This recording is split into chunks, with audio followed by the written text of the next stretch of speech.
Hello, Hi. stranger. I know. I've missed you, Hannah. I've I've missed you really so missed you. much. Leanne really selfishly went on a holiday. I did. I did. I went to rainy Lake District in a tent. That's the only way But we I've see ever been there, in rain and in a tent. it was, it was really bizarre because we expected it to rain because we saw the forecast and it was like 100%, 100%, 100%. Then we got there and it was cloudy and overcast, so we were able to put our tent up. We had 2 really sunny days and then Oh, it just absolutely tipped it down. On the morning we were going as well, which is fine. But yeah, yeah. my hair smells lovely now. It Uh, doesn't smell of bonfires. I love that. I'll be switching you out because I'm going in a couple of days just for a long weekend. We How are, very I dare know, not in a couple of days, the week after next. My you? Yeah. brother-in-law's doing a charity swim of Ullswater. Oh, so that's where we were. We Yeah. were Ullswater, Yeah, yeah. yeah. So we're doing that. We're going to Oh. stay in a little caravan with them, and that'll be great fun. Oh, brilliant. Is he Yeah, taking is he taking sponsors? Do we need to he is. give him a bit of a plug? He is. Yeah, I could put his GoFundMe there. So he's doing it for. So my husband's sister works where she works, and one of her colleagues' mothers has just passed away from terminal brain condition. So they're doing it to raise funds for that. So Oh, that's maybe nice. we That's could lovely. stick it in. I'm saying Yeah, Ullswater. I definitely. actually think it might be Coniston. They're near each other, aren't Somewhere they? with They're water. there. Yeah, somewhere with water. Anyway, there we go. Hi everyone, welcome to episode 4. Yeah, 4. Oh, yeah. Brilliant. So this will be a little bit of a shorter episode from Leanne and I because I met with Sian earlier in the week and we just rambled for ages. I knew I would because when you watch Sian's Cuppa in a story, she's just like us, like she loves a good chat. Yeah, yeah. And we just obviously hit it off straight away and didn't stop talking. At the beginning, she Easy said, "How done. long are we aiming to speak?" And I was like, "Oh, about 40 minutes." And then at 90 minutes, I was like, "Okay, I think we better call it a day now." If we just prepare people, Yeah, then they know it's going to be a long one. They exactly, can prepare for it. Yeah. exactly. I'll talk more on it when we introduce it in a moment, but it's really, really, really great conversation. Oh, lovely. So, with that said, what do we want to chat about today? We'll just jump straight in, shall we? We've got a few bits that we were hoping to talk about. Firstly, being the publisher hub. Yes. Um, Yeah. so where are we with that? So by the time this goes out on Sunday, then I would have recorded a Loom tutorial for members to go onto the membership dashboard, go onto the publisher pitch, and give them a step-by-step tutorial on how to fill it in if they've got an unpublished book coming out. Sorry. Yeah, that's right, isn't it? Yeah, that's right. That's it. I'm still on holiday Holiday head still on. Yeah. So yeah, and then obviously from when that's all filled in from the publisher's perspective, so we've got 2 publishers that are ready to go on. They will see everything they need to see to make a decision as to whether they want to take your book on. Yeah, So it's really important that gets sort of populated. done, yeah, quite quickly. Yeah. Again, if you're having issues with it or you don't know what to put, or just please reach out to me or Hannah because Yes, we are here to help. So totally. yeah, 100%. We're definitely happy to help people do that.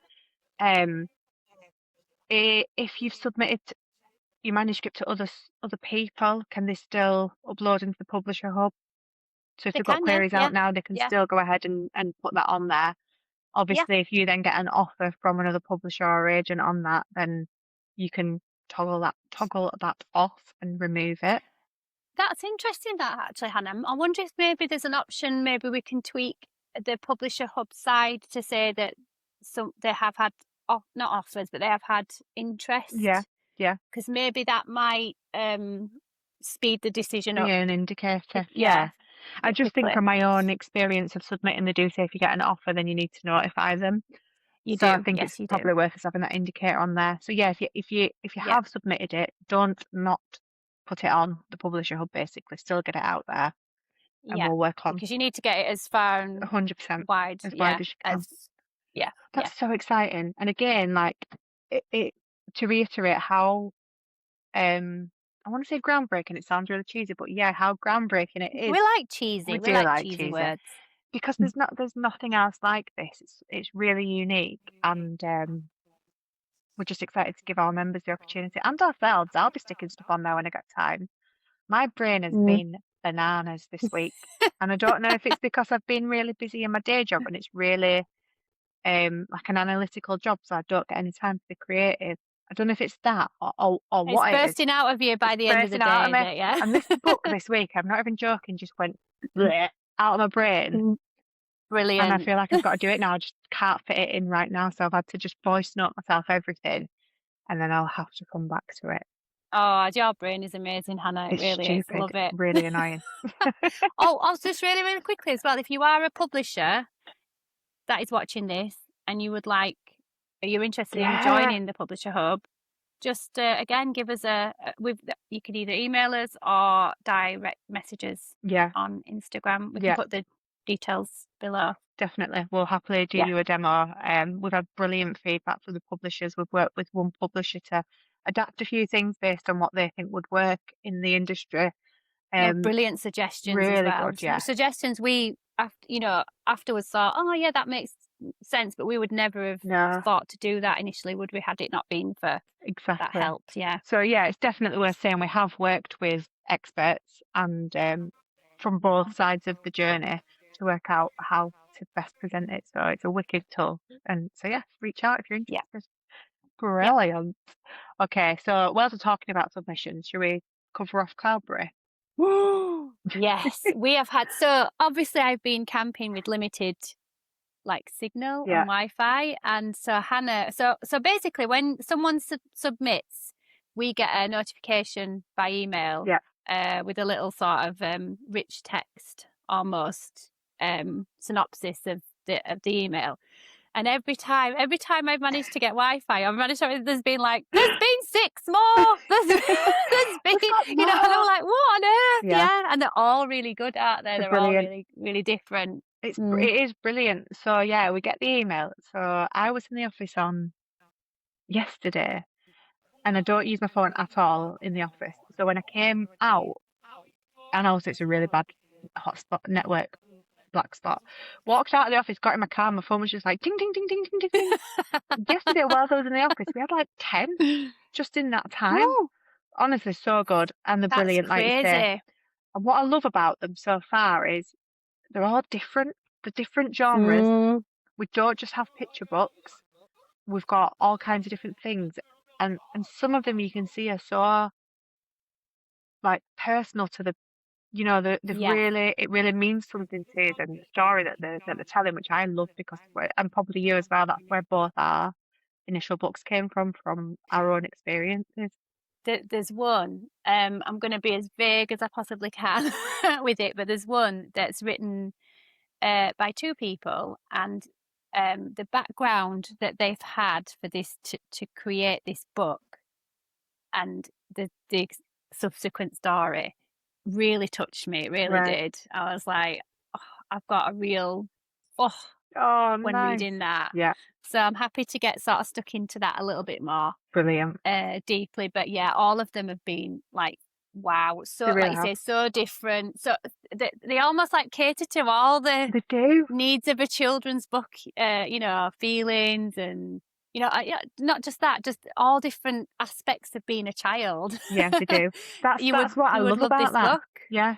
And the hope, our aim definitely is, firstly, to get the right books out to the right children. Right. So if we think there's a need for that book, then we're gonna obviously go for it. But then also equally, the whole point of why we started what we're doing was because we recognised the gap and the lack of diversity from a publishing point of view.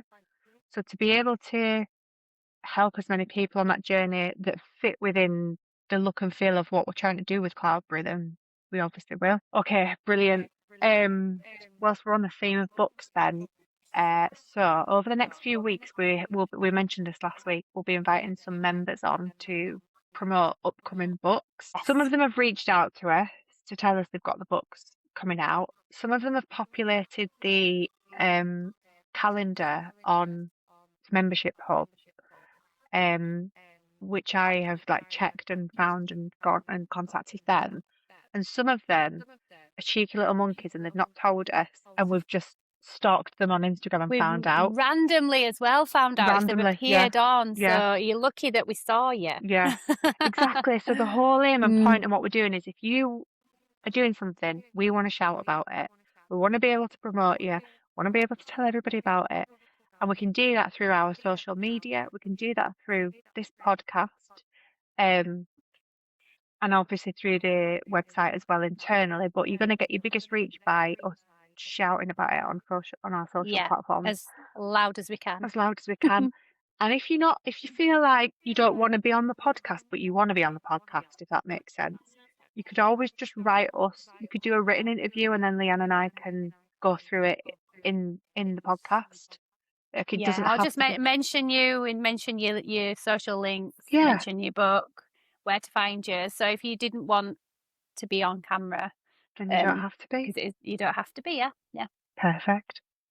Brilliant. Yeah, so we've got a few people coming up over the next few weeks, starting with Talia, and then we've got Samantha, Brett, and Chris.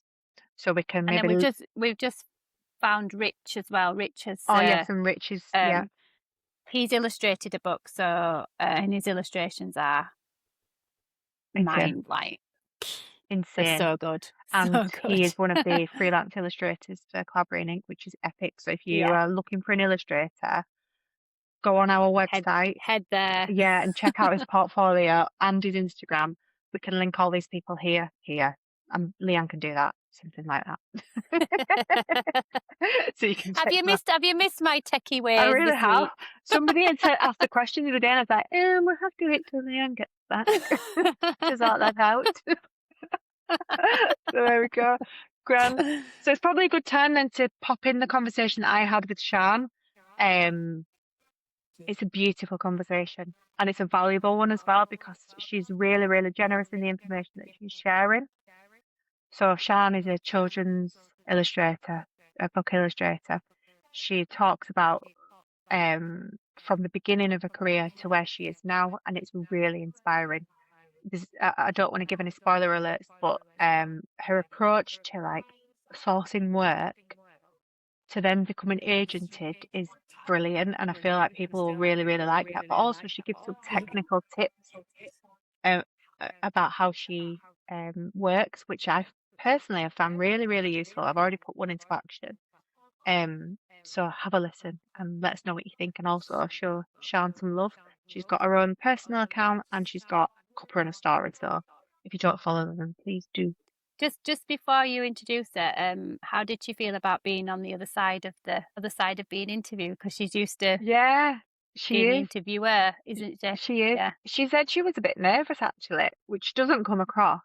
But when we were talking, so she'd said she was dropping her daughter at school, and her daughter was like, "Oh, who have you got on the podcast?" And she said, "Oh, well, actually, I'm on somebody else's this week." And then she said, "That started making me feel nervous." Oh, that's so sweet. But she's a very good interviewee as well as interviewer. Yes, definitely. Yeah. Oh, I can't wait to listen to this one then. Yeah. Brilliant. So here you go. Enjoy. So hello, Sian. Hiya. And welcome. I'm good, thank you. It's really lovely to speak to you like this, because I feel like I already know you. Because I watch all of your podcasts, and obviously I don't even know how I arrived there, but I landed in like a mentoring WhatsApp group in which you're in, and so I'm familiar with you from that as well. So then to speak to you like this is lovely. Yeah, it's nice to actually meet in person, even though it's not the real world. Not the real world. Does this feel strange for you to be at that side? Yeah, funny enough, right? Because my daughter's quite my daughter's always asking me about the Cuppa and story. She's always, I just love that. And she always asks me, "Oh, who you spoken to today, Mum?" And she always remembers it's a Thursday, so she tends to ask me before or after.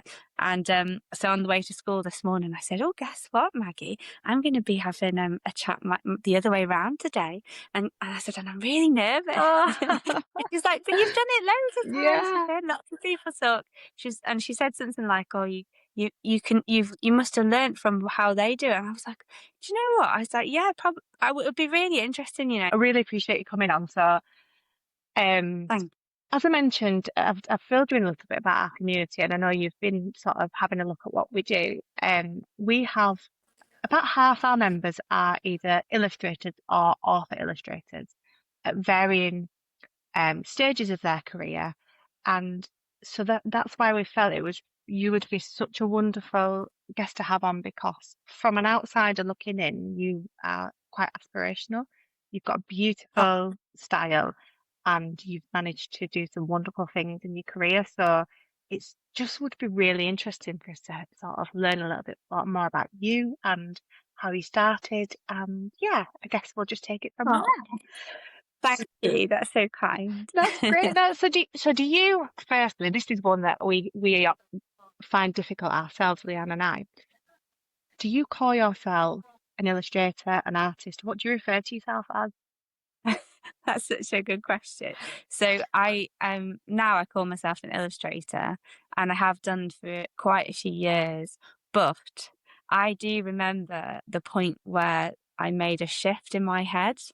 So so when I got married, it was 2012, and I'd already been. So at that point, I'd finished my masters, and I'd specialised in illustration, and I'd already sort of been doing like personalised commissions on a small scale, and also I had basically been doing like cards and prints and all kinds of things. I'd been an artist and an illustrator for quite a while, despite it not being my full-time career, if that makes sense. Yeah. Um, and I basically put down on my on the wedding certificate box office assistant, and without even thinking about it, my occupation, and I'd written it, and then Tim, my husband, said, "Why did you write that?" And I was like, "Oh yeah, I should have put artist, Yeah. illustrator, for the records." And that was significant, because I realised that I didn't define myself as that Yeah. yet. And I loved being a box office assistant in the art centre, so I was really proud of that job, and it was the making of me in many ways with creativity. It kind of did keep me on track, because it was such a lovely job, because I'd meet lots of different artists and just people interested in creativity. So it was such an inspirational place to grow in my like early 20s. Well, I worked there probably I got back from. Go back again in a minute. I went to Japan after uni, and Oh, I wow. basically got a job back in the art centre in Aberystwyth, because I decided to do a master's, and I didn't know what I wanted to do in my master's. I just knew, as in I wanted to do a fine art master's, but I didn't know what I was going to specialise in. I just knew I loved painting and drawing, and basically in my time in Japan, in any free time, when I wasn't enjoying, I had a lovely friend who was great at getting us all to see all the social things and the sites. But when I wasn't with Mackenzie, I was painting. I was going around the village and town on my bike, and I was just painting everywhere. And I got to meet lovely people through it.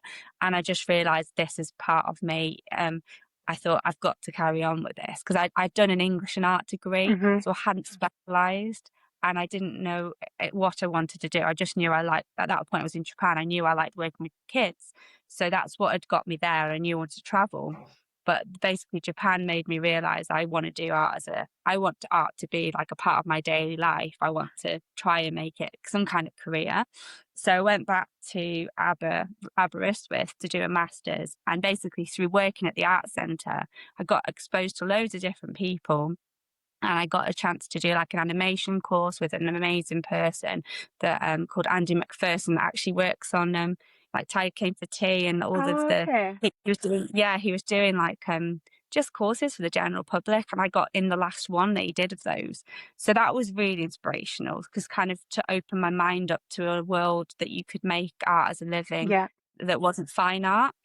And basically through the course of soaking up experiences and working on my masters, I just came round to, I basically did a Julia Donaldson competition one day, and it just all poured out of me.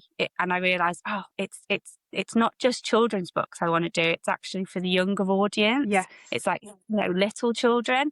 And then I just realised, oh my goodness, this taps into everything that it goes back further, and I think that was probably the sort of moment that I thought, I want to do children's books.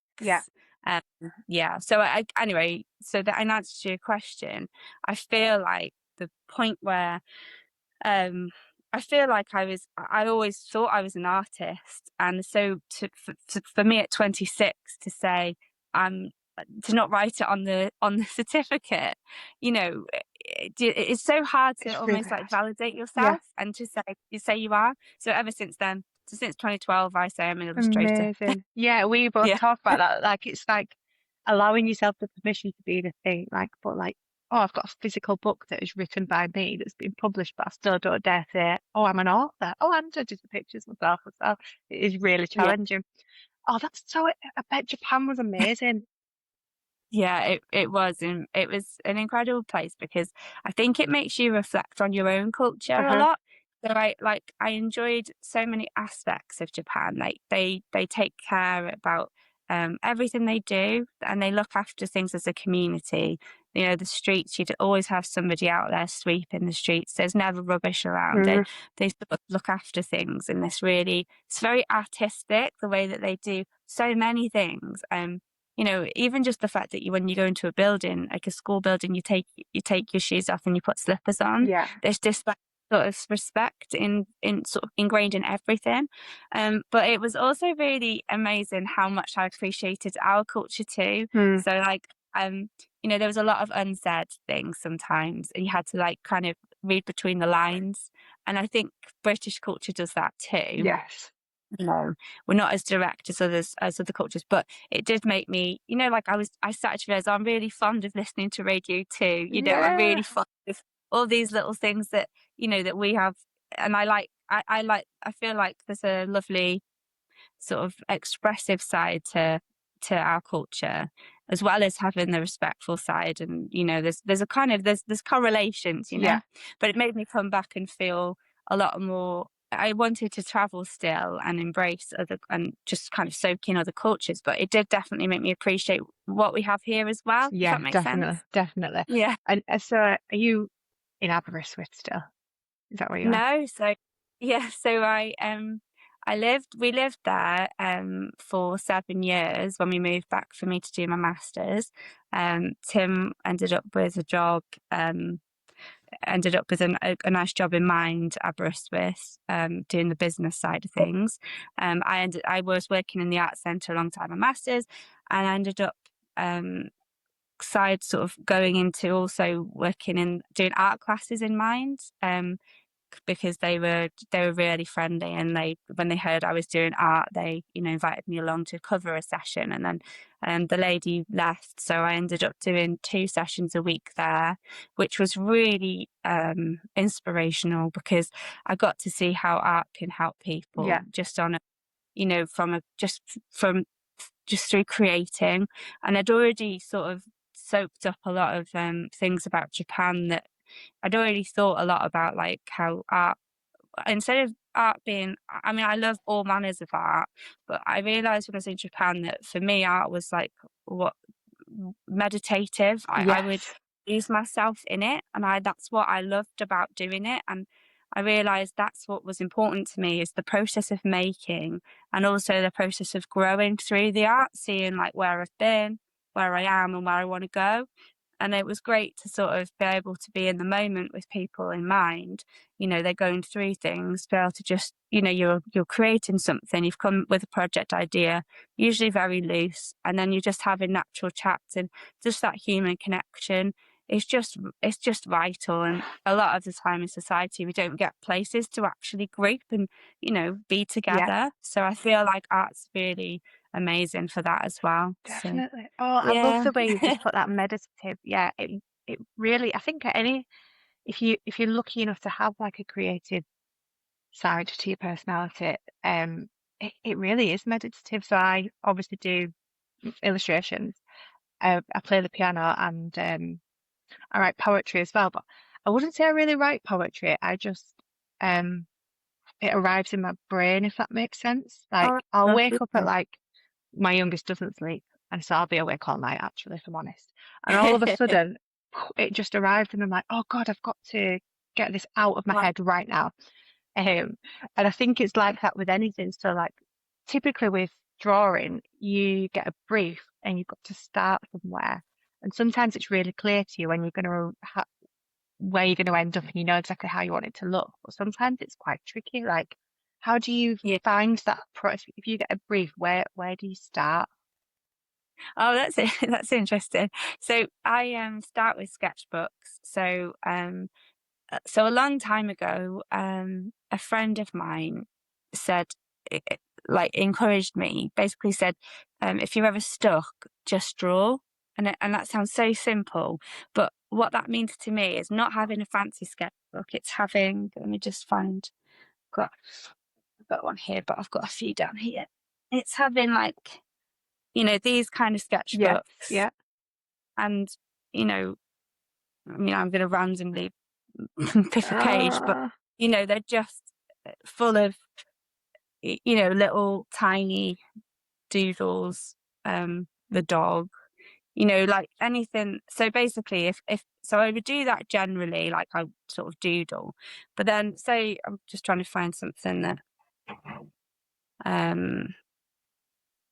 yeah, so what I do at the start of a project. So in the past, when I first started out, I would spend a lot of time in that first phase of trying to figure out what something was even going to like look like in terms of like, you know, I hadn't landed on my style. So I was still exploring like, you know, how the features might look. And I would be doing a lot of drawing in that phase. But now, it's quite a quick process, but it's very fluid. Mm-hmm. So for instance, I've got a book here that I've got roughs of. Yeah. I mean, they're thumbnails, sorry. And if you can see, they are literally, I mean, I can figure out what's going on in those, but they're scribbles. And then I plan the whole book out. I plan books out like that. And then I've actually got that book, so I'll just grab it. I didn't expect to find that particular one, but I just grab it. It's a Calico Cat book with Woolies, so you can see where it ends up. Yeah. So basically, I start with a sketchbook. I don't mind getting messy, and that I'm scribbling on, and then I go from. I'll find a little like so that one. Can you see? There's like a he's doing the little cat is doing art. Yes. Yeah. And there's a little vase in the background. Yeah. So basically, when I'm doing the thumbnails, I'm thinking about the camera angle. I'm being like a person on a film or animation, and I'm basically doing what feels right. So like instinctively, but I'm panning in. I'm doing a close up of a character, and then I'm panning out and seeing the scene.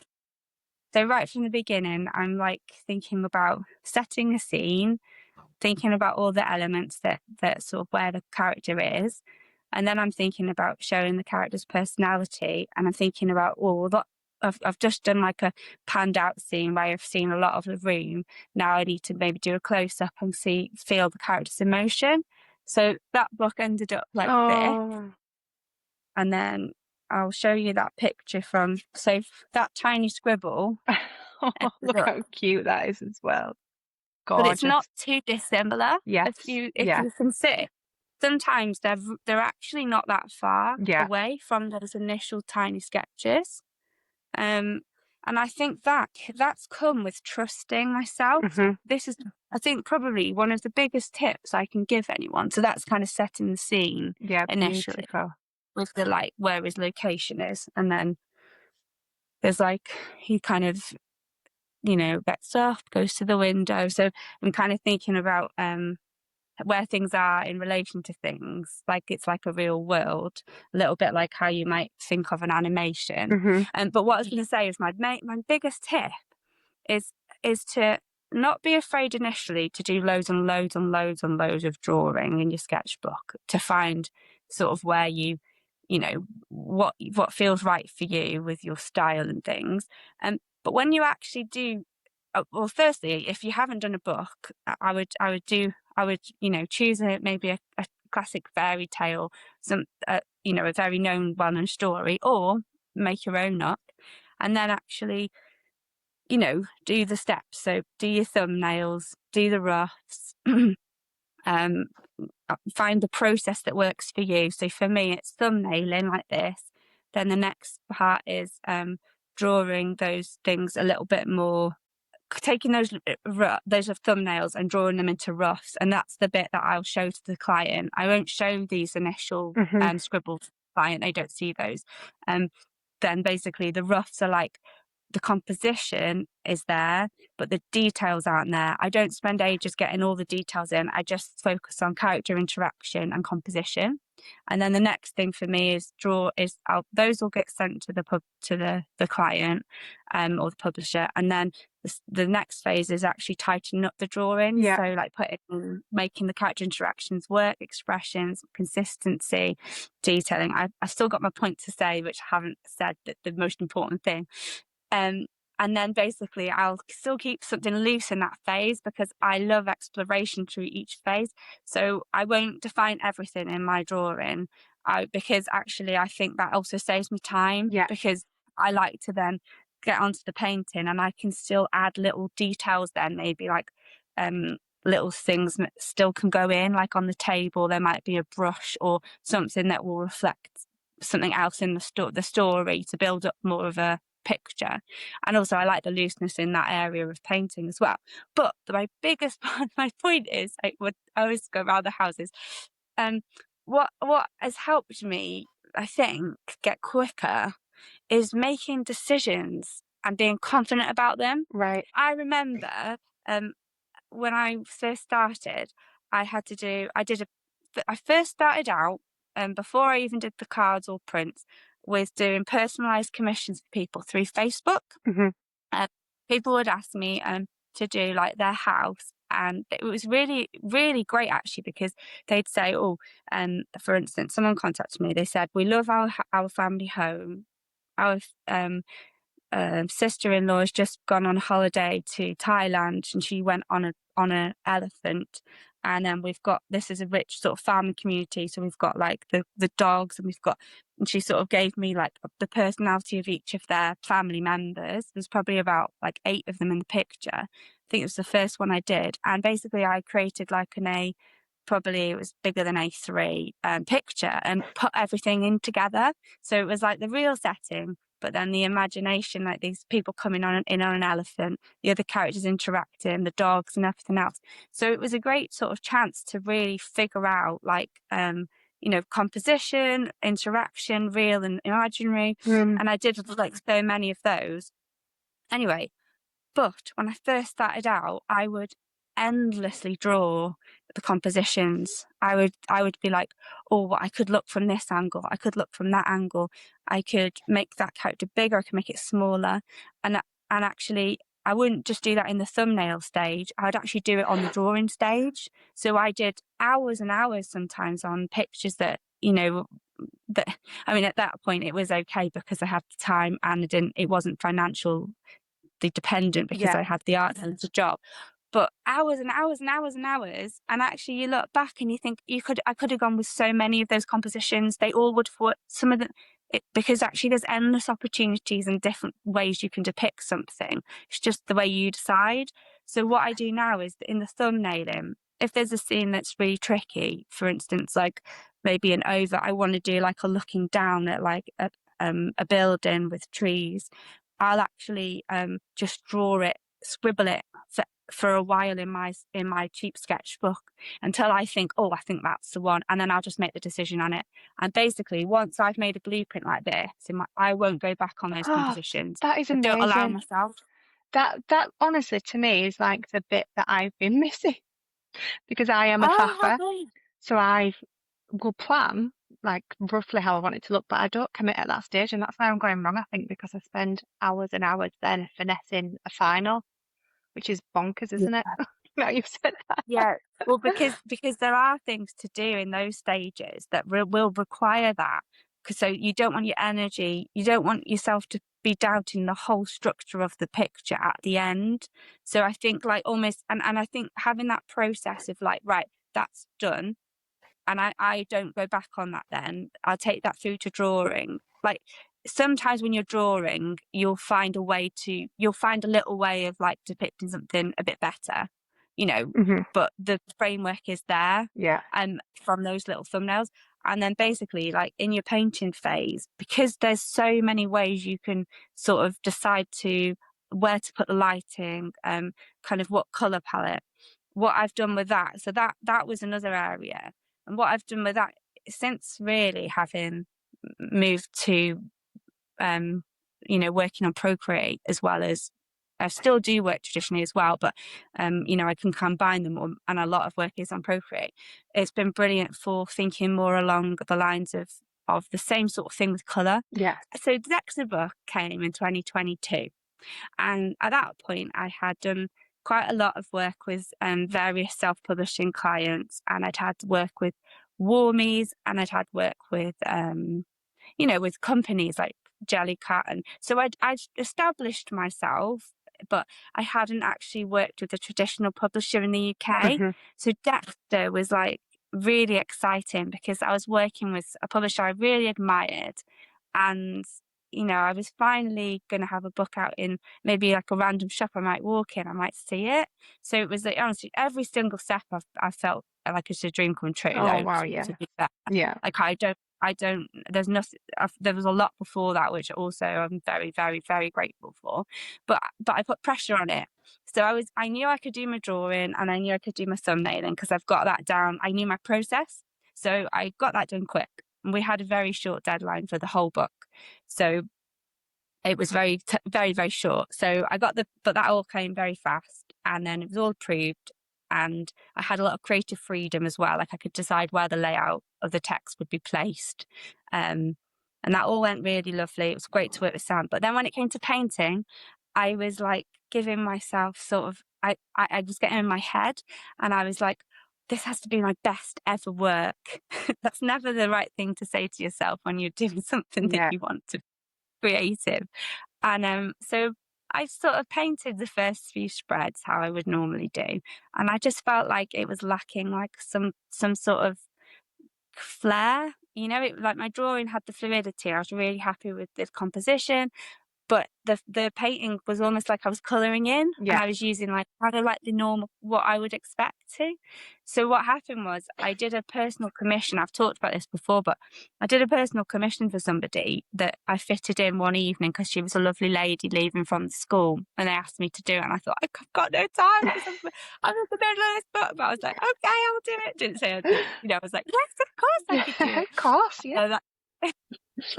And then that night I did it, and I had literally like a 2-hour window, so it couldn't take me longer. And I thought, well, what do I want to draw? I love drawing animals. So I was like, oh, she likes doing walks. So I thought, well, I'll do like little characters that are like children animals going on a little adventure, like one after the other, like a little walk.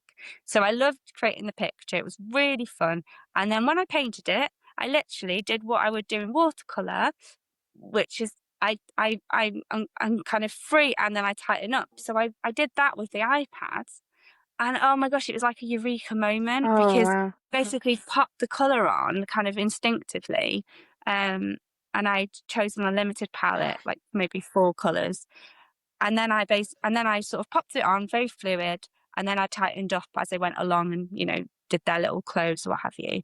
And basically I then went back to the painting I'd started, and I just did it like that, you know, popped my colour on, let it bleed, and sort of just embraced kind of the happy accents that happen in watercolour, but found a way to do that on the iPad. And it was just like this freeing moment of like, oh, I can actually experiment in this kind of way with paintings on the iPad as well. Yeah. I don't have to define exactly what it's going to look like. So that's basically from that moment, that was like my sort of turning point. And now when I plan like my colour, I'll plan a colour palette, but then I'll basically go through the spreads and I'll just wash like colours into them first and be like free about it. Mm-hmm. And I've just kind of built a process with that.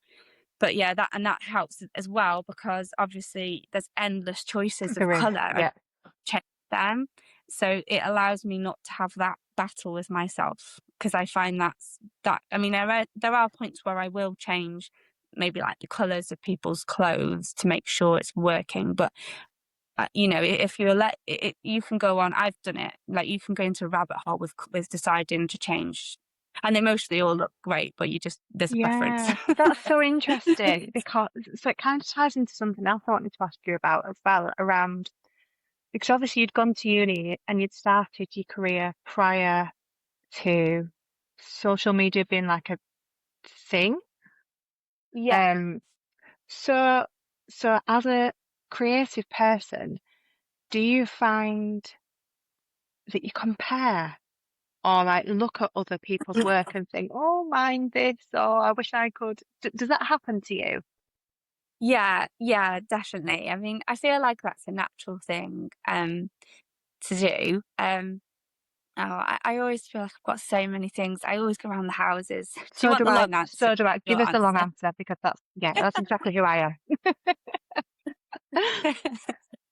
So, I've always admired like so many artists from books. I mean, I remember the books, and I've got them from my childhood. We did a lot of reading as kids. My mum and dad read to us every night. So like I've got this association of like all these different picture books. And you know, one of the ones was massive, was Wind in the Willows by Renee Cloak. I've recently found that on the bookshelf, and I was just saying that the other day that it's made me realise like how that the way that the artist paints the trees has like ingrained in me. Yeah. And actually I do approach my trees quite similarly. And then like there's like a lot of like white on the page that sort of like bleeds to white. And I think you absorb things from books when you're a child, and I don't think those early influences ever really go away. Yes. So like, you know, if you obviously, because I carried on with art, like I was always thinking about art from that early age. So basically what happened was so one of the things that I never, in uni as well, they encourage you to draw a lot from, you know, from observation, which was great for my drawing skills.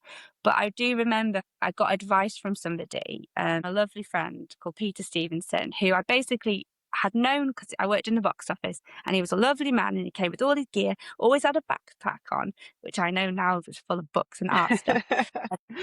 Kind of like how I do that. I go everywhere with books. So he's got his backpack on. Absolutely lovely. Never ever asked him what he did. And then a year later, sort of into working there, I asked him what he did, and he was this children's book illustrator Oh, that I'd amazing. already heard of. I'd already got him in my inspiration folder. So I always kept like snippets, or I collected books. I already had him. I knew of him. I had him written about him, and there he is. So I was able to ask him questions, which was very useful. And basically, he said that at some point, his imagination was able to be like a library, and it was able to like create drawings without reference, if that makes sense. Yeah.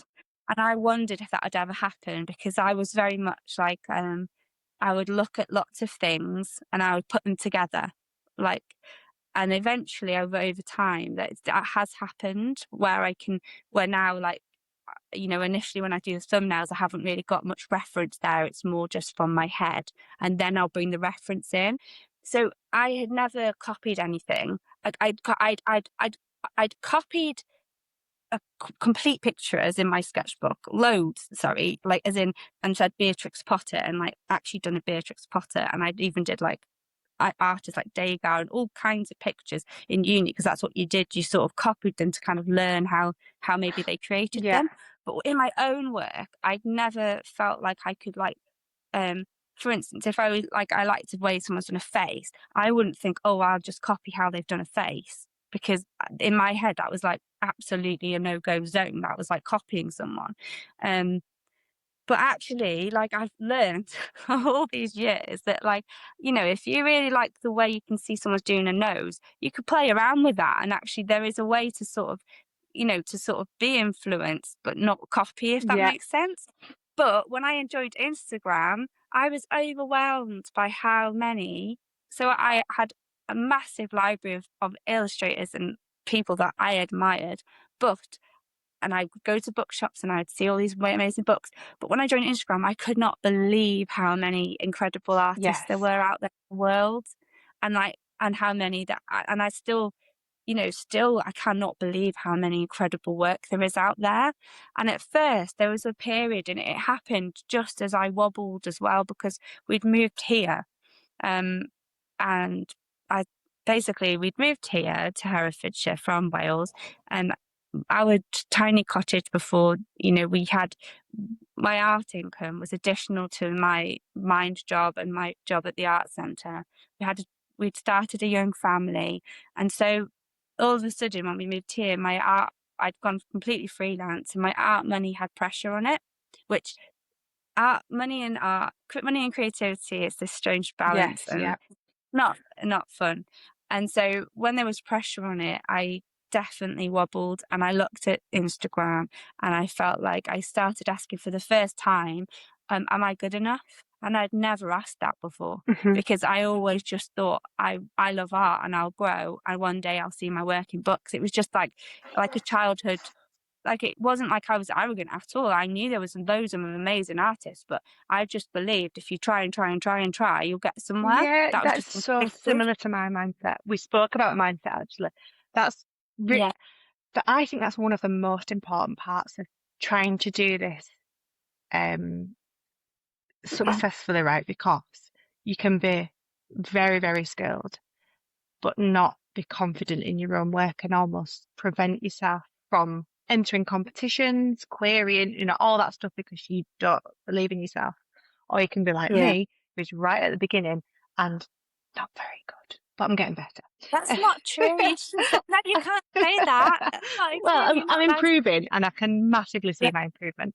Actually, I have said that with his because my book that's about to come out is marvelous and I'm really, really proud of it. And I'm proud of it Yeah. because it's about a character who is based on a little boy. And every page, the little boy is getting up to something. And I've struggled the most with consistently drawing a person. And it's the first time that I'm really, really proud because he's doing all kinds of different things and he looks like him all the way through. And I Oh, wouldn't that's have been wonderful. able to do that a few years ago. So I am dead proud of that. Um, Yeah.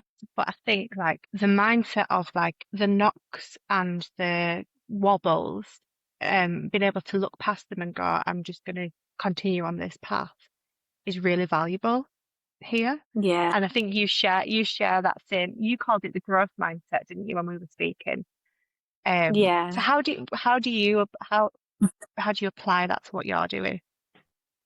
Yeah. So through the wobble, I felt I basically was at a point where the kids were young, had very limited time, and I knew I had a lot of growth to do. Like, I could see sort of, I think it wasn't just that, like, that there was all these amazing illustrations. I think I could see like there were things to work on in my portfolio as well, and I felt I needed to carve out the time to really learn a few skills too. And it was all at a point where I had no time. And then I was definitely in this negative headspace. And I reached out. So I've got a few little points, little tips. I've actually written it down. So I reached out to someone that I'd connected with years before. And we just had this lovely, like, little sort of every now and again nice comments. And he's an amazing illustrator called Will Hillenbrand. And I really admire his work. He's from America. I had a few of his books. And basically I asked him, you know, has he ever felt this way? so at this point, I'd worked as an illustrator on quite a few books, and I was still finding it very hard whenever I had a meeting, because I'm a very open person.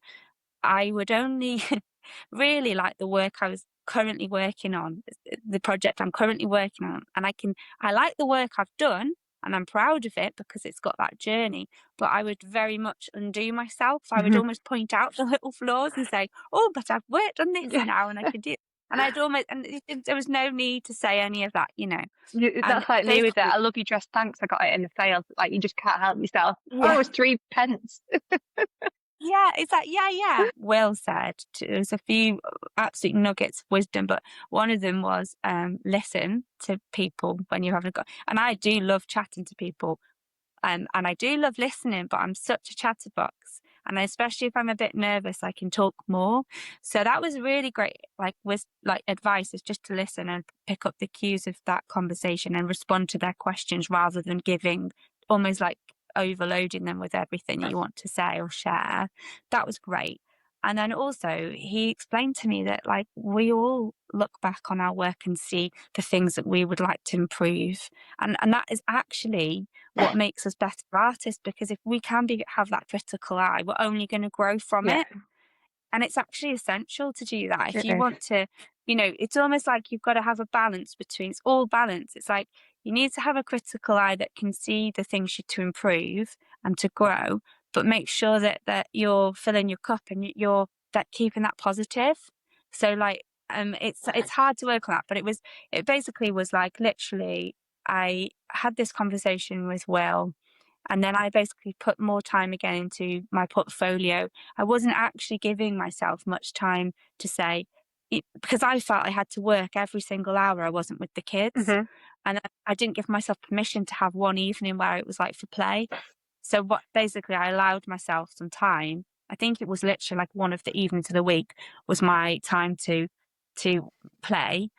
And actually since then, something absolutely wonderful that Sally Garland said this in a podcast on a course that I listened to. She said it's actually, if you want to try and frame it so it makes you feel better, like you're working, you're investing in your future. Yeah. Because you're actually laying seeds and foundations for what you're going to do going That forward is when you play. lovely. So So when it's you say you're okay to make playing, time for that. what are you doing? You're just drawing whatever comes to. Just drawing for fun. Yeah, Drawing for fun. love Like that. literally, I think to start with, I was maybe just sketching like things that had happened with the kids, or thinking about what's gone on in the day. Quite often it was in response to, like, say if it was Valentine's Day coming up, and it kind of timed with like making Instagram posts, because often when you're working on projects you can't actually share Yes. what you're what you're working on. So actually doing personal work was also tied in with Instagram. So I approached Instagram like that. I basically approached it as this is not going to be where I put all perfect stuff. It's actually more going to be the things that I've enjoyed working on for pleasure I can talk about. And I did keep it as a separate entity. Like, I show myself, but I am careful, because I think there's like a balance. Like, I want to show myself and who I am, but I don't I don't use it as a place to, I don't know. I feel like for me, it had to be light. Yes. Instagram had to be light. Completely I agree. got too deep with it because it's a public space. So that's how I've approached it. And although I've had wobbles over with Instagram in my time, when I started the Cuppa and Story, because I realised I wasn't really not getting much time to, I didn't want to do stuff on my sketchbook just for Instagram. I wanted to keep the sketchbook stuff like to just be messy, and obviously sometimes I'll share some of that, but I didn't want to be just like on a wheel of creating something for Instagram and then not actually doing personal work to develop. So basically I was like, well, what can I do that's more, something I'd like to do, but that is still engaging with it. Yeah. And then you probably found this yourself, but Cuppa and Story has been just brilliant, because now that is mostly what I do on Instagram. And it's great because the focus isn't on me. I can absolutely learn from so many different people.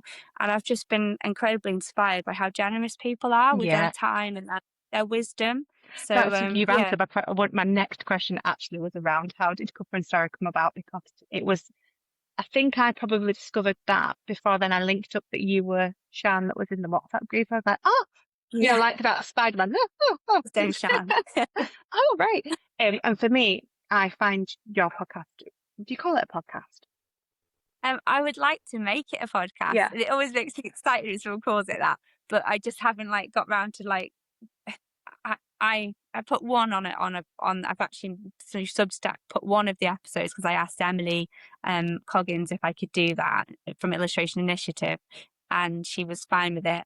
And then I basically feel like I need to now go back through all of the chats and just make sure people each one feels comfortable, and then I may create like an actual place where, because I don't want to lose it. If Instagram went, I would lose all those gold chats, you know. So I kind of want to do it as a backup, but also I'm very audio. I like listening, so we'll see.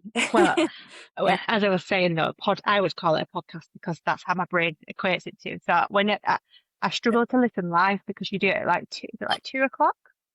So I'll go, it'll pop on my phone, but I'll be working or whatever, and so I think I'll come back to that when I get a chance. So I'll tend to watch when I'm putting my youngest to bed, and I just find it so valuable because through your conversation, what you always kind of cover the bit that I think is, and I think I'm blaming social media for this mindset of people. People seem to go, you pick up a pen, then you get an agent, then you can do books, and that's just the way it goes. But you have like a true journey conversation where people will offer insights into how they've developed in a career, and I think that is so important because everything's so instant in life now. So by understanding people and their process of how they've arrived to where they've got to, I personally have found has really helped me go, oh, that's okay, I'm right at the beginning. I shouldn't actually be there yet because I've got work to do. And I could listen to you all day as well. The chat that you had with Andy, I was just smiling the whole time I was watching it because you were both just bouncing off each other. That was so lovely. Yeah, he was so nice. And it was really fascinating. Like, what I found amazing is how many people balance like different careers as well as the illustration. And I mean, it's been eye-opening because just like I felt like I needed to tell you all these different things in my background in order to even get to the place of like, you know, the first sort of book. That's because all of those experiences shape you on your journey. Whatever you've done, it will come back out in your art. And so what's been amazing for me is listening to all these different people and how, like, for instance, Lee White, who I listened to on 3 Point Perspective, a podcast there, he described how when he ended up, he was quite late going to uni, and actually he hadn't done any formal education at all. Like, he didn't know what kind of products he liked, didn't know what style he was going to do, anything. So when he was there, he really just soaked everything up. And he'd ended up doing because in America they do minors and majors, and he ended up doing a minor in it was something like architect. It's basically like the plans that people make, you know, when there's like a building being made, like a shopping mall or something, like the drawings that they would visualize sort of for the public to look at so they can see, what's going to look like. He ended up doing, a part of his course was that, which really helped him then when he came out to start being an illustrator, because although he did get in, I mean, he did have a unique style and he got sort of in there quite quickly, I think, compared to, you know, it is hard. He had this other element to his, you know, another part that he developed that he could also do as a job. So he didn't have to monetarily, all the money didn't have to be from the children's books. And I think that is something like everyone, when you see like people that seem like they're successful in children, you know, doing children, quite often that, you know, that they will have had another job alongside it, or potentially have chosen to do another job alongside it because it can be such a isolating place if you're on your own a lot doing it. It's really nice to have a little job aside from your illustration that can feed, you know, that can give you, like, for instance, you could work in a library, a coffee shop, you know, I worked as a dinner lady for a time, and all those little things will feed back into your work. So it's not like you can't call yourself an illustrator if you're doing another job as well. so many people do have other jobs. Yeah, So definitely. I've got two more things out. Are you all right for time? yeah. Just It's great to chat. oh, it really has. So I'd like to ask you about firstly becoming getting an agent, and secondly Winnie the Pooh. Which one do you want to do first? So actually, I feel like getting an agent will kind of tie in quite well to what I've just been talking Yeah. about. So if I do that one, and I've actually got my sketchbook from my that was the project I thought if I was going to talk about a book, I would talk about that one. Yeah. I've got some Oh, sketches I'd love here to from see that. those. Thank you. Yeah, so that was an amazing, lovely thing that happened. I basically decided in 2022 that I was going to be my own agent. So I literally wrote it in my sketchbook at the start of January. I gave myself Tim, my husband does those things, appraisals. Yeah. So I'd seen an artist that had some documents for giving yourself your own appraisal. Oh, I love that. That's Yeah, such a I'll great find idea. them. I'll actually tell you who it is so you can reference Yeah. it, because it was very good, because obviously that psychological part of your brain that you're then like using, which then ties in with, because this business of being a creative isn't just the creativity, is it? It's the business side too, which I know people talk about, that they sometimes they're creative 60% of the time and 40% they're other things, but I'm not like that. I am literally 90% always drawing, and then I fit everything into the 10% that I don't really have, so then it goes into other hours. I just love the creation side of things. So like the admin I get done, everything essential I get done, my invoicing fine, but anything else outside of that is often, it's non-existent, or it's not happening. Yeah. I'm not someone who's planning constantly about how to promote myself, all that stuff. I'm sure I could be much more business savvy, but this part of assessing yourself, like how your year's been and thinking about where you want to go, was really great. And I basically put, I'm going to be my own agent. So I had a project that was a lovely client that I've worked with on several books, but she had to delay. And I all of a sudden had, and she's very reliable normally, but I all of a sudden had like a gap of 3 months. Now that was really stressful at that point, because I was fully self-employed and I had no work. And so I basically used the time. I was stressed about it, don't get me wrong, but I used the time to think about how I could generate some other income, and also to develop my portfolio. And I got the 3 month on LinkedIn that they sometimes offer you. I may have paid for a month as well, can't remember now. And I wrote down very much like a plan of what I can offer, and I contacted different companies on LinkedIn that I thought were relevant and very personal. Like, I didn't just do loads and loads of people. I really thought about it, and I just sent like a little initial kind of introduction, and I basically got some work through that. Amazing. I realised that I could be my own agent. I could sell Sian Bowman, and Sian Bowman no longer has to be everything Sian Bowman is. Sian Bowman can be, because I'm actually Sian Bennett since I've been married. I know, So and it's I was quite handy. referring to you as Bennett in the podcast, and then it flashed just like, oh no, that must be your maiden name. I'm so sorry. No, it's fine. It's fine. It's still me, obviously. I just I kept my Bowman because I'd already been an artist before I got married, and I just felt like this was that I wanted to be known as Sian Bowman, sort of going forward. So but it's quite useful, because at this point of deciding to be my own agent, I could say, this is what Sian Bowman does in my head, because I'm not really naturally like that. Yeah. And I could think, like, I think someone said, or I think my husband, I mean, he tried to get this into my mind for years. A lot of things come late, and he's always like, I told you that. So for years and years, he said, if you sell a product in a shop, you have a price list, and you expect someone to either pay for it, or they don't have to, they leave it. Yeah. And that was really, so like finally that clicked, and I was like, actually, I've got this that I can offer. I have my sort of rates that I understand, because I'm very consistent. I've kind of, if I would charge someone I was always in my mind, because of the way I approach things, I'm very fair. I like to be fair and balanced. So if I wouldn't charge one thing for one person, one thing to another. So having like a price list that tells me what my like personal commissions are, what my cards are, what my prints are, what my general book fees are, depending on, you know, what they need that for. That is something I learned over time, was, you know, the different longevity of a book, licensing. I'd understood all of this through like resources from AOI,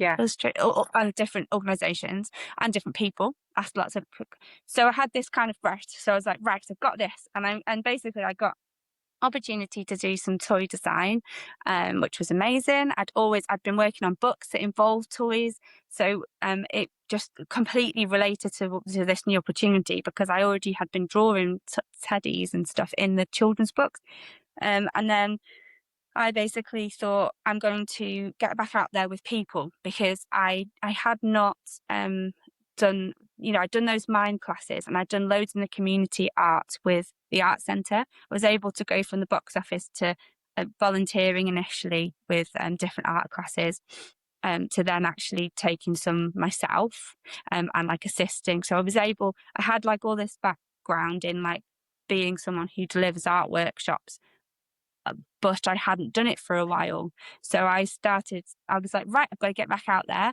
So I'd already been going to my children's school and delivering like little workshops and things. But I started up the Sketchbook Club, which was like a weekly basis, and it's 5 weeks every time. And I basically started, I went to a local plant shop that was asking for artists to come and do some courses. So I went and that was the most, I was so used to working with kids. Like I was so nervous when I first did my first adult one. And then basically I was sort of like bubbling away again on my own. And then what happened was, I think, so I had approached agents all the way up to this point, bearing in mind from 2012. I didn't do it in like, when people sort of say that they've written all their favourites down, I had kind of a limited number of favourites, because I really would want to work with the certain ones that I had in my mind. Yeah. So I would just every so often, like every couple of years, just try again with them, you know? But yeah, basically what happened was, by that point, I think I was doing it on my own. I was more able to sort of sell myself a bit more in the Instagram posts. And then I just found that finally, some people started following me. Amazing. So, but I feel like with podcasts, I listened a lot to them. I always say like, that's where a lot of learning was done for me, with listening to podcasts. And one of the things that I think Jake Parker said on the 3-point perspective was to make your own look, and to actually not just like think, because I think as British people, we almost think someone has to tell us we're talented, or tell us that, you know, you've got this opportunity. But I think, like, you know, we can actually put ourselves in the place where the luck might happen. Yeah. You know, it is about luck. That is exactly the way I think. I love that so much, Shah. You're right, it really is. But you're almost destabilizing yourself by not allowing yourself to do that. Yeah. That's amazing. Yeah, and it's nerve-wracking. I mean, the first time I went to do that adult workshop in the plant shop, I was so petrified. Like, even, you know, I was kind of feeling like I was, you know, I've really got anything I can teach these adults, you know. But then I had done stuff with the kids, and I thought, you know what, I don't want to try and teach techniques much. You know, I'm going to show techniques with watercolor, because it was a watercolor workshop with plants. But I said, what I can do is actually teach how they can loosen up, how they can like just start on the blank page, because I can do games around that. So we did hiding your hand and initially looking at the plant, so you can't see it, so you're all on the same page there, no matter who's got experience or who hasn't. And so you've got an icebreaker. And I thought that's what I can actually impart, is just playing games, and I can do that with adults or kids alike. Yeah. So that's kind of where I can come from. And then so basically, I've gone back to your question. So I'd had some interest from some agencies that year, and I was really excited. And I was basically one agency I'd really admired for so long, and they were like the ones I'd wanted to do from like the year when I first started doing children's book. So I had like an opportunity to have critique from them, Yeah. and I was kind of like developing my portfolio to potentially like appeal more to them, maybe be signed. But it was all dealt with really nicely. Like the person gave me loads of critique in a good way, sort of explained to me how they could see my work fitting, but explained like the areas to work on. That, you know, because obviously they've got such a popular agency, they when they're ready to sign you, they'll sign you when they think you're right. So I was kind of bubbling away and feeling so excited that I had this interest. And then I basically like ended up, it was mad. It was literally like a couple of other smaller agencies and one in America got in touch, and I had a chat with them at the same time as Amy got in touch on Instagram. Amazing. But honestly, like the amount of times where I've missed out on opportunities in the past has been a few, and also the amount of times I've tried for things. Like I have put myself out there and tried. So to have this luck actually happen. Oh wow. So when Amy got in touch, I'd already admired other agency, and I could see they were following me for a little bit on Instagram. And then basically she got in touch and said, would you like a chat? I was so excited and so wow. That must be and then such a great feeling. Yeah, and then she's just so nice. Like I think from that first initial 5 minutes, we were just, connecting on that human level of chatting. And I think what was the most telling question for me is she asked me, so what projects would you love to work on? Like, I was like, oh, wow. Yeah. Like, wow, gosh. And I literally, I was like, as you've seen, I can chat. I was like, oh, well, I'd love to work on this. I'd love to work on this. I'd love to work on this. And but it's such a nice thing to like to feel like you're going into something to be maybe almost like an interview, but then it flipped round to be asked, oh, well, what would you love to work on? What are you inspiring you? But it was just such a lovely perspective. That is lovely. Yeah, So I definitely. instantly wanted to be represented by Amy. Oh, wonderful. And that's how it all happened. Oh wow. Yeah. Well, I mean, your work does sell itself. It's beautiful. You're so talented, but also like to have the not even confidence, like the mindset to be able to go, do you know what, I'm going to represent myself, and to successfully have done that as you did is such an achievement. But then to be rewarded by then being bought under the agency that you wanted to is lovely. So well done. Yeah, I feel very grateful. And it's funny because I don't think I think it's not a bad thing representing yourself for a while or doing it because the things that you learn, they still help you when you're represented as well. And then you can have you'll understand maybe some of the terminology that, because it's a whole minefield getting to understand contract agreements, and the language itself is so negative sounding, and it kind of it's like a whole other language, so it takes quite a long time to sort of even get to grips with terms or anything like that. So I think it's really it's really helpful to, even though it is very hard, but I do think that there are a lot of us, a lot of people will help. I do think it's quite a generous community. Definitely. Because we've all been through it. Definitely. I feel like I've already gained so much just from, like, for example, the WhatsApp group that we've got maybe got like 20 people in, and it's not like this frequent chat, but every now and again somebody will just go, or like myself the other week was like, I'm working on this, what do you think? And I got some really good critique, like stuff that I would not have realised or thought about myself around placement and breathing space around a character and stuff like that. It's so invaluable, and I'm so grateful to have had that resource. But then other people have asked around like contracts and payments and stuff. So it is such a friendly community. And that's like what we're trying to achieve by having ICAN, to have a place where people all can help each other. And it's amazing. Honestly, our community, Sian, is so, like, I feel really proud because somebody will post something, one of our members, and then you instantly feel the support that other members give them. It's so lovely, and I think there's not many Oh, industries that are like that, I don't think, where you would no. have somebody going, God, that's amazing, or have you thought about this, or that, it is wonderful.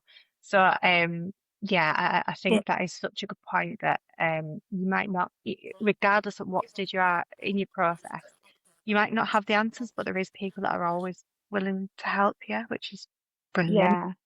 Love that. Yeah. So where did Winnie the Pooh come from then? By the way, I am probably second year, one of the biggest Winnie the Pooh fans. Like sorry, no, not all my children, my two older children had Winnie the Pooh bedrooms because I had a Winnie the Pooh bedroom, and I love all the books. I've watched all the shows, like as a child, obsessed. So yeah, that must be such a great feeling. Yeah. So it was so it was a series of books with Studio Press and Bonnier Books through my agent Amy. And the first one was Stitch, and the second one is Winnie the Pooh, and then there's a third one that I'm Oh, going to be working on in July, which I can't divulge, but very different world to those two. yeah, So I'm really excited for that one as well amazing. because it's kind of different styling, which will be really fun. So when I became agented, because I'd always been trying to work, line up work. I made a connection with Warmies years before. Actually, I'd missed their email and it had gone into the spam, and basically I didn't see it until a month later, Oh, and I'd missed out on this first series of books with Warmies. And so by that point I was absolutely gutted. I contacted them back, and he was really wonderful, Philip, the sort of head of the Warmies company, and said, well, if you'd like to submit a sample anyway, we'll keep you on file if we decide to do books again. So that was brilliant because I had like a connection there, and I kept in touch with him. So like I did every night, just in a natural way. So if I actually saw the books in the garden centre, I thought they were wonderful, sent him a nice message to say I've seen the books, they look great, and and that kind of thing. And then eventually he got back in touch. So oh that was wow. just one of those acts. So basically that was brilliant because I had in all, I did 10 board books with them, and I had like work lined up for pretty much like 2 years. I had other work as well, and I had lots of toy design with them as well, and then I did hand tags. So I had like these different areas I was working in with them, and I worked with both the US and UK team. So when I got my agent, I actually had a full years of work lined up, which was really great because obviously it didn't mean there was pressure for her or me. So I was able to ask Amy, like, I was trying to develop my portfolio still, and I was able to just keep asking her, what do you think of this? Critique, and I was just basically developing, trying to develop myself in order to try and appeal to, someone. And I thought, well, I love Wind in the Willows. I've never created any illustrations for it. So I created a few for Wind in the Willows, and I think it was one of those, I believe it was the mole character that they liked, I think. So that's what actually got that job, really, is is Amazing. kind of that.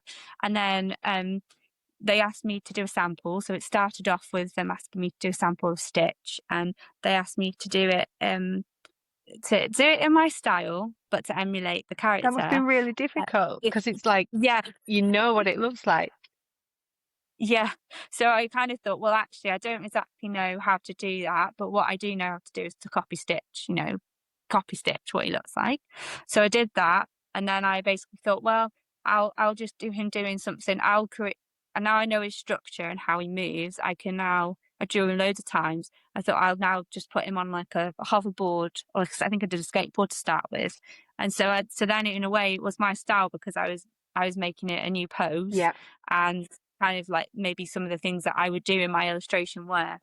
And then it just it was natural because it kind of, I heard Jake Parker again on the 3-Book Perspective talk about style not just being how you depict what eyes you choose, what all that. It's actually something deeper, and it's about line pressure. Does that make sense?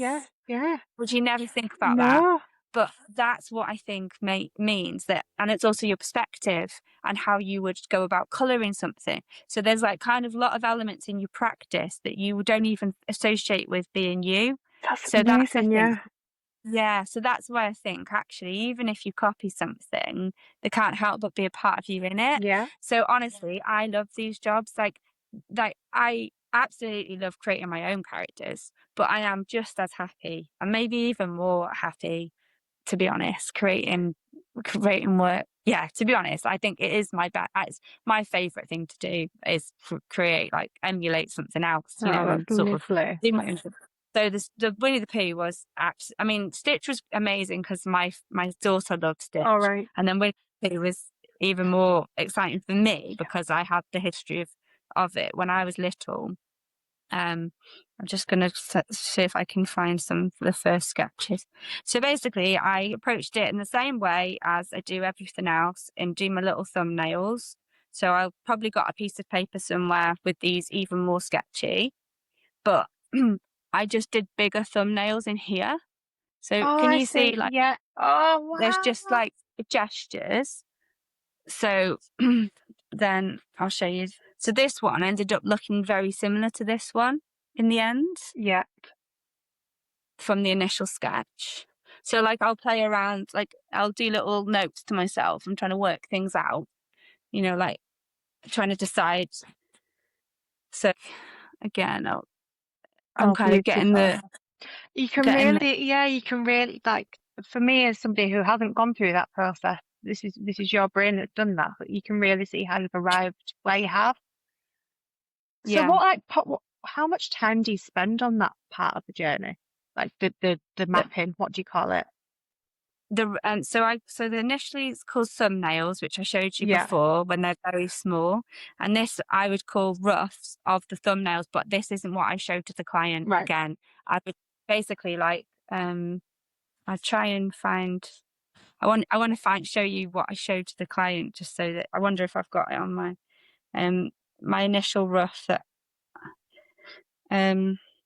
so basically I work all of that out in my sketchbook, and I don't spend very long doing it. I do thumbnails probably in a day, and then I do the roughing usually from these roughs to the roughs about a week and a half maybe. Yeah, so with this client, because we kind of did it in fewer steps. My roughs are quite they're probably more like what I would call drawings. So I've gone from this. Yeah. Can you see that? Lift a little. That's it. Yeah. Yeah. To actually draw, you know, actually physically drawing it. Yeah. And then that gets submitted. So that is what they haven't seen the sketchy bits before. They've just seen the the rough, which is rough drawing. And then we go through edits if there's any edits to be made in the drawings, and then basically to show that spread. We picked up a copy. Painted up. We've got. Right. Oh, I just love nice. Winnie the Pooh so much, and then obviously what it's your work, so I was like, I need to get a copy. That is beautiful. Yeah, so they're a great company to work with as well, because the art director, so the art director's got quite a clear vision of like where the text is going to go, and also kind of what wants to be on the page. And so that's the first time I've worked in that way, because I usually have quite a lot of creative freedom. So like when I read a text, I'll pinpoint what I think is maybe the moment in the story that I'm going to illustrate, you know, but with this it's been a little bit different, because it's been more of a framework of they'd like these parts to be illustrated, but then I've loved that because I can then work within that framework. So I feel like it's exciting to have parameters, because then you can do exciting things in the parameters, if you get what I mean. Definitely, yeah. Think about little extra little things you could maybe do, or little bits of storytelling that you know, that because you know the characters, so you can think about little things that they could do, you know. So So yeah, lovely. it's been Oh, really wow. cool. Brilliant. Yeah. Oh, I have thoroughly enjoyed this chat. You know, at the end of the day, we're creating books for children, Yeah, and like when you actually connect with those kids and see them enjoying something that you've made, it's like it's just that is unbelievable, exactly. really. You said right at the beginning of the conversation that you made that it like landed with you that actually it was the younger children books that you wanted to work on. I feel the same because, and I know it's because I'm in this age group at the minute and I won't always be, but you can engage them straight away with books. They don't need to be able to read. It's all about the visual and what they can see. And that's like such an important job. Like, you know, to Yeah, know that you're like shaping the way that they look at books and then their love for yeah. them. Like, I really love that feeling. Yeah, it's so funny though because actually, now my kids are older. I bet this will happen for you. I am really interested to do a chapter book. Yeah, yeah, Because I think I'm sort of like following them. I'd love for them to read like, you know, I haven't tried to write a chapter book, but I'd love to illustrate one. yeah, I've always liked black and white actually, and I've never really. I mean, I've done some private clients. I've done some chapter books, which has been really fun, and but then there's a bit more flexibility there. Like one of them actually is in colour. You know, because there's more, you can do more when you're self-publishing. yeah. So I haven't done, I haven't actually worked on a chapter book where it's not just been the cover or it's been internal illustrations that are colour. I haven't done one where it's all black and white. So that is really cool. That And I've would. got yeah, that I'm really inspired by. Sorry, I know we need to stop Oh chatting. no, I could honestly, we're the same. Oh, I haven't got the one I mean actually, but I've got loads here. I just love books. So do I. They just are in my house. So obviously I talked to Rose the other Yeah, day on Cuppa and Story, yeah, and I love how she's approached her Tiny Dogs book, and that's so flexible because they've done colour illustrations.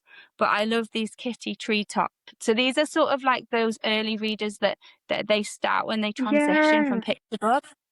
And I just love, she does a lot of picture books, Jenny Lovely, but I love how she's approached, Oh, that she is has got some beautiful. colour in there. But isn't it Oh, that is amazing? gorgeous. So we, I don't know if you've seen, but we have Leanne and I opened a hybrid publishing company, Cloudberry Ink, and we've just so the plan is that we will handhold basically and help people who want to publish but aren't confident enough to self-publish.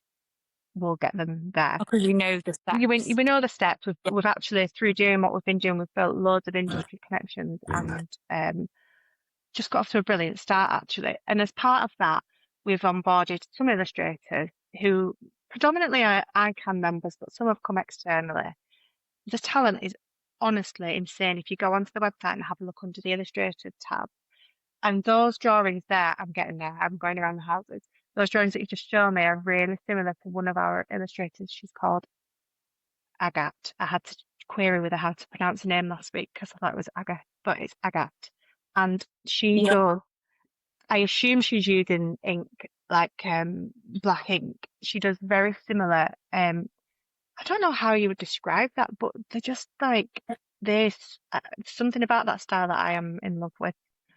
So check out her work. It's beautiful. Oh, I'd have that. Really, really Oh, it's beautiful. It is, yeah. yeah. And that's like so nice, like for you, because you're kind of used to doing that, to then be able to explore something else is lovely and exciting as well. Yeah, so I mean it's not like I want to break away from picture books or anything, but I feel like it would be nice to do sort of especially younger chapter books, but also, you know, kind of like some of those classics that, you know, like Narnia or Yeah, you know one of those that you just loved when you were, you know, growing up. yeah, I think I'm quite interested to explore that as well. So definitely. yeah. But you're right though. Like I think that's what makes it unique because without even realizing you are being influenced by your environment. So like by your children being a certain age and progressing Yeah. into different interests, that you do kind of go, oh yeah, actually I'm now interested in this because Yeah, because I'm reading those Yeah. books compared to I was always reading the picture books. I mean, I had loads of my picture books myself anyway, but I think because I'm in that world of reading like chapter books, it's kind of I think it's this kind of it's nice how it all feeds back into your creativity, isn't it? Like you Yes, said, yes. yeah. Oh, thank you so much, Shan. I've taken up your entire morning. I'm so sorry, but It's been really, really I've enjoyable. loved it I as can't well. believe how much I've gone into though. I'm really sorry. No, don't. Me and Leanne are the same. We are yet to manage to get an episode that's under like 1 hour and 20 minutes because we just that's just the way it goes. So there we go. I hope everyone enjoyed that. I certainly did. Oh, you're right. You could have talked all day, I couldn't you? know. I know. It's nice that though, isn't it? When you've got when conversation flows so easily Yes. that you lose track of time. That's Yeah. a sign of a good It conversation. really was. I knew Yeah. I knew that I've spoken with Shan for a bit anyway because she's in one of the mentoring groups that I'm in, and she's really, really friendly and generous. But then also because she's got the Cuppa and a storage, you know, when you like feel like you know somebody that you don't know. Yeah, That's what yeah. it's like. Do you know what? I've watched a few of her Cuppa and stories now. The one with Andy, Yeah. our member Andy, and she's so endearing, isn't She she? is. And she's just so so warm. Yeah. So yeah, they So do really well. they do, yeah. So I Mm. definitely felt like I knew her, and she's probably like, "Sorry, who are you?" You're gonna stalk her now. Just be warned, you're gonna stalk her now. That's it. We love you, Shan. I know we really do. So yeah, please go and show Shan some love. That was a brilliant conversation, and I hope you'll agree. There's some really useful bits as well in there for members. So there we go. Other things that have happened this week were we've had part 3 of the Rebel ICAN collab on school visits. James, this was a really, really brilliant topic that I actually didn't even know I needed, and I really did need. So James is talking about how to focus in on the schools when you're trying to pitch yourself, and he Yeah, comes up with some yeah. really good tools, useful tools that people can try out.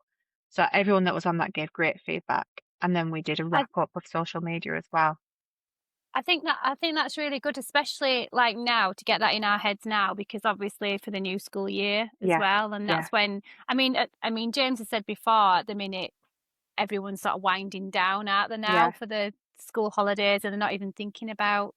But it's a perfect time for us as authors to get the research done, sorted, and pitched definitely to the schools for the new year. Yeah, I feel like there's going to be a whole army of ICAN people ready to hit them up in September, like all feeling super enthused thanks to James. So he's brilliant. He's been absolutely brilliant, hasn't he? Yeah. I know we keep banging on the James drum, but we do love James, don't we? Yeah, he's very, very giving. Really giving. We're so grateful to have struck up this relationship. It's really beneficial for our community. So yeah, bro. And then I think the only other thing, we had a couple more things to mention. So we'll be scheduling the next chit chat. We'll try and give you a bit more notice this time, because last time we just came up with the idea and threw a date out there. We just in did, true didn't we? us style. So we'll have the next chit chat. It will be the same premise as the last one. We will, any of our members or reviewers actually, or even suppliers are welcome to join us. And we'll just have a good chin wag. We'll be hoping to give you some more updates on the Lit Fest as well over the next few days / weeks, because now we're into the planning phase. Not planning, we've been in the planning phase for a bit, but like initiating plans, shall we say. So we'll be able to share some more detail with you very soon.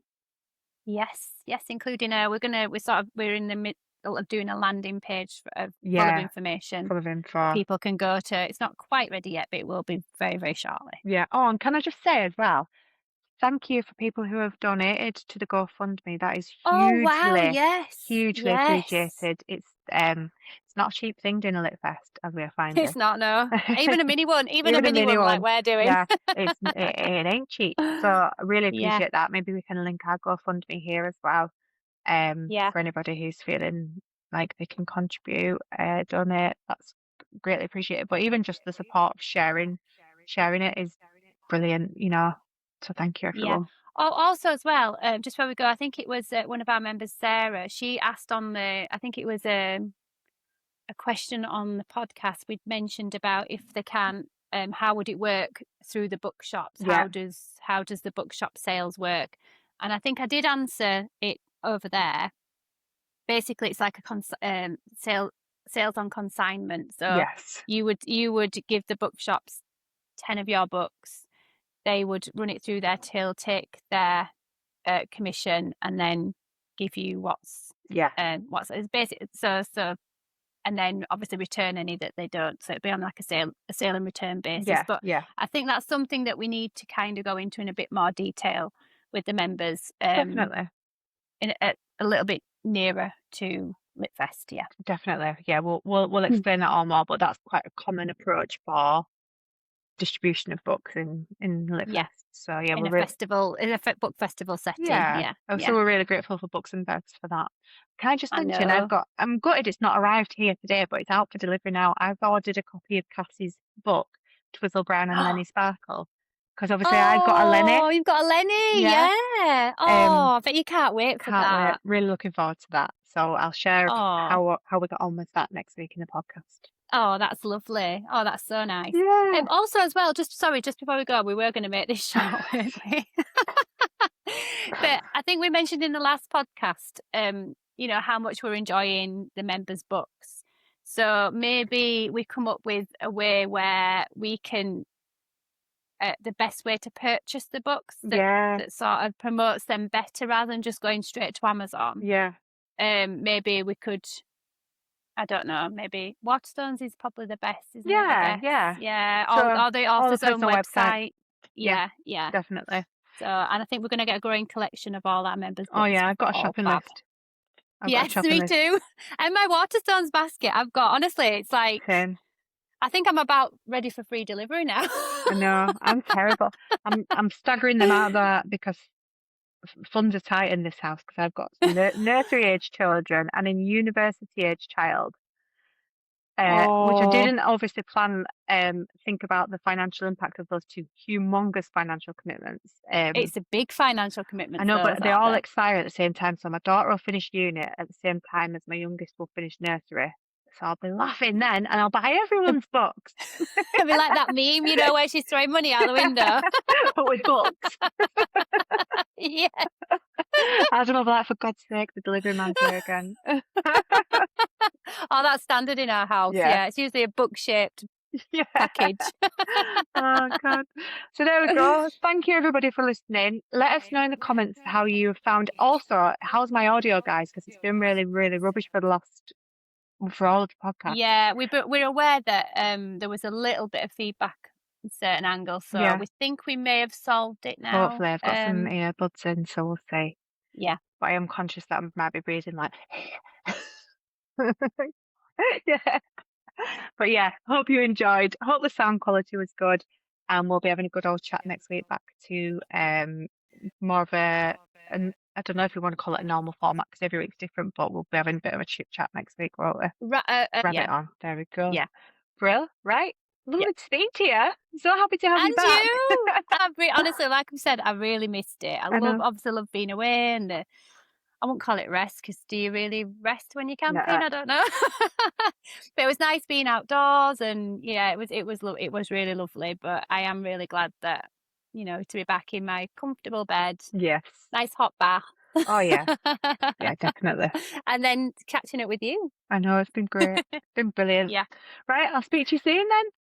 Yeah, and thanks for watching, everyone. Bye. Bye.